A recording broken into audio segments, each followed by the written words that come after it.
Bismillahirrahmanirrahim. Assalamualaikum warahmatullahi wabarakatuh. Alhamdulillah wasyukrulillah wassalatu wassalamu ala rasulillah Sayyidina Muhammadin ibni Abdillah wa ala alihi wa sahbihi wa mawalah. Amma ba'du. Ashhadu an la ilaha illallah wa ashhadu anna Muhammadar Rasulullah. Raditu billahi rabba wa bil islami dina wa bi Muhammadin nabiyyan wa rasula. Rabbi zidni ilman nafi'a warzuqni fahma wa hukma wa alhiqni bis salihin. Amin.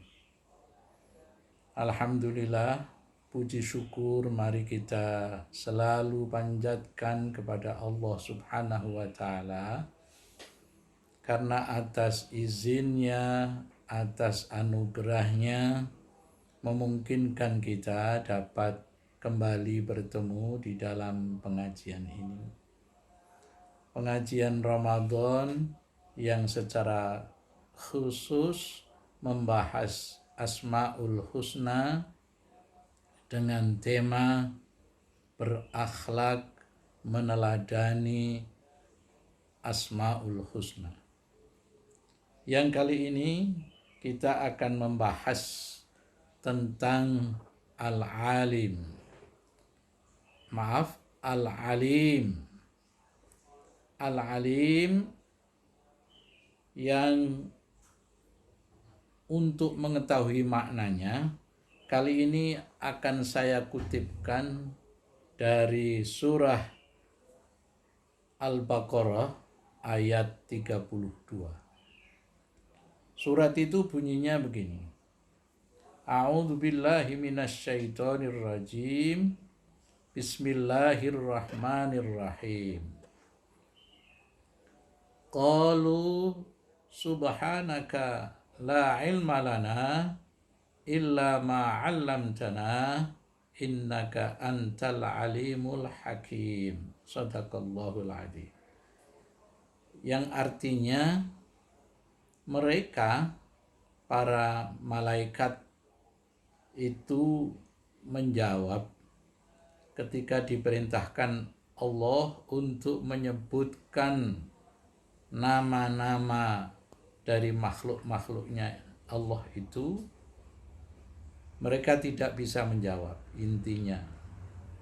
Karena tidak bisa menjawab itu, karena santunnya malaikat itu lalu menyatakan begini, Subhanak, Maha suci Engkau ya Allah, Maha suci dari kurangnya pengetahuan, Maha suci dari sempitnya pengetahuan, Maha suci dari terbatasnya pengetahuan.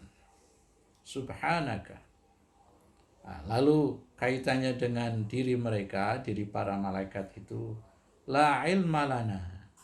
Kami tidak punya ilmu apapun illa ma'allamtana, kecuali yang telah Engkau ajarkan kepada kami ya Allah.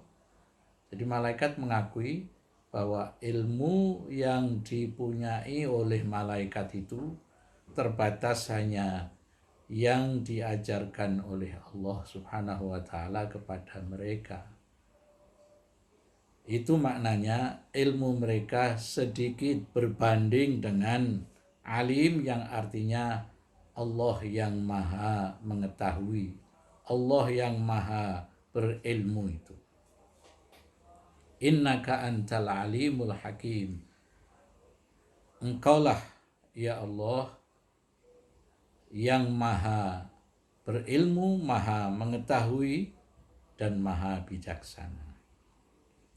Dari ayat Al-Quran ini kita dapat mengambil satu pengertian bahwa secara ringkas kita tangkap bahwa para malaikat mengakui bahwa pengetahuan yang diperoleh dari Allah sangat sedikit berbanding apa yang dipunyai Allah. Allah lah yang maha mengetahui dan maha suci dari kurangnya, terbatasnya ilmu pengetahuan. Itulah apa yang disampaikan oleh malaikat kepada Allah Subhanahu wa taala. Oleh karena itu, An-Nabilusi menyatakan, wa ilmullah mutlakun. Ilmu Allah itu mutlak, tak terbatas, bila hudud, tanpa batas. Wa subhanahu wa ta'ala, dan Allah Subhanahu wa ta'ala itu kamilun fi ilmih, sempurna ilmu pengetahuan, sehingga nggak ada yang tersembunyi dari pengetahuan Allah. Wa tolaku wasfihi, dan sifat yang mutlak milik Allah itu, khususnya dalam ilmu Allah itu, fauqa kulli ilmin, di atas semua pengetahuan. Sehingga dari sini dapat kita simpulkan bahwa makna al-alim adalah zat yang pengetahuannya meliputi segala sesuatu, baik lahir maupun batin, rahasia maupun yang terang-terangan. Tiada satupun tersembunyi dari pengetahuan Allah Subhanahu wa ta'ala.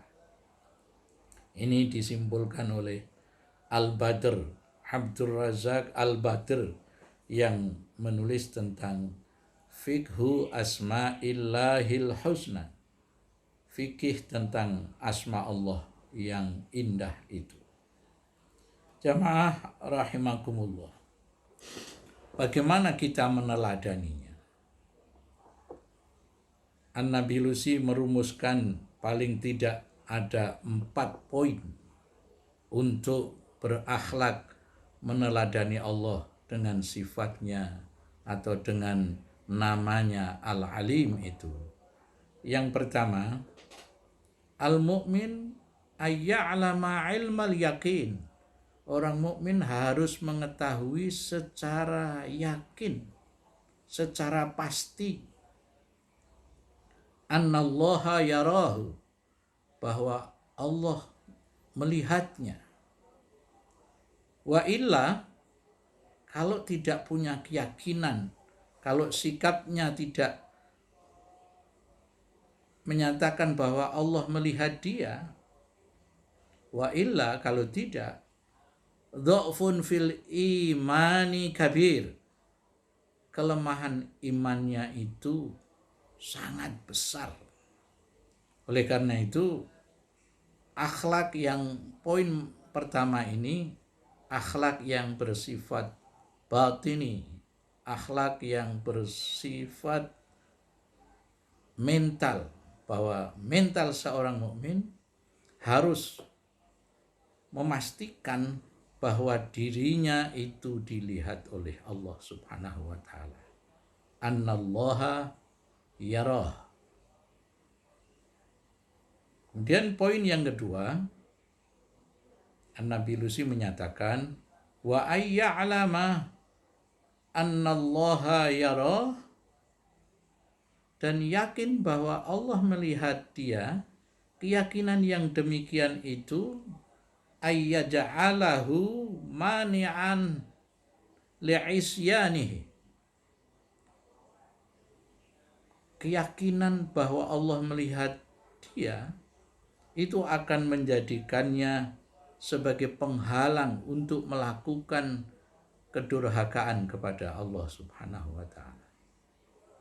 Jadi ini yang kedua, akhlak yang berupa sikap lahir, sikap yang diwujudkan dengan mengamalkan, menggerakkan anggota badan.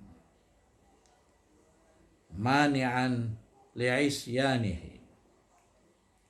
Kemudian yang ketiga, seperti yang terdapat di dalam hadis tentang ihsan, An-Nabilusi menyatakan bahwa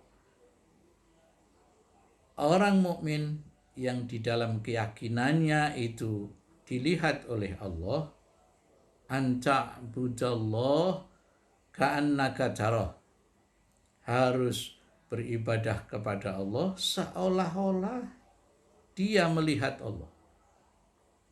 Wa illam takun tarah fa innahu yarak. Kalau dia secara faktual memang tidak bisa melihat Allah karena Allah begitu sempurnanya sehingga tidak mungkin dapat dilihat, maka di dalam keyakinannya sekali lagi mengulang seperti poin pertama, dia harus yakin yang seyakin-yakinnya bahwa Allah itu melihat dia. Itulah al-ihsan. Poin yang terakhir yang ketiga adalah al-muraqabah. Dia harus ada sikap muraqabah. Apa sikap muraqabah itu? Huwa at-ta'abbudu bi asma'ihi. Dia beribadah itu harus dengan kesadaran tentang nama-nama Allah di dalam Asmaul Husna, misalnya Ar-Raqib, Al-Hafiz, Al-Alim, As-Sami', Al-Basir. Sehingga dengan itu maka seseorang bisa di dalam pikirannya itu memikirkan faman aqala hadhil asma', siapa yang berpikir di dalam beramalnya itu mengenai nama-nama Allah yang indah tadi, wa ta'abbada bimuqtadaha, dan beribadah sesuai dengan nama-namanya itu, antara lain bersikap ihsan di dalam beribadah itu, hasalat lahul muraqabah. Itulah ibadah yang akan melahirkan al-muraqabah.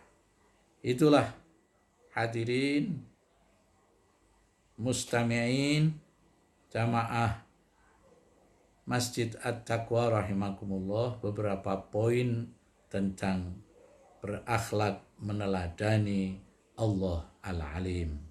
Mudah-mudahan dengan ngaji pada pagi hari ini akan menjadikan kita semua di dalam beribadah itu makin hari makin sempurna. Wallahu a'lam bishawab. Wassalamualaikum warahmatullahi wabarakatuh.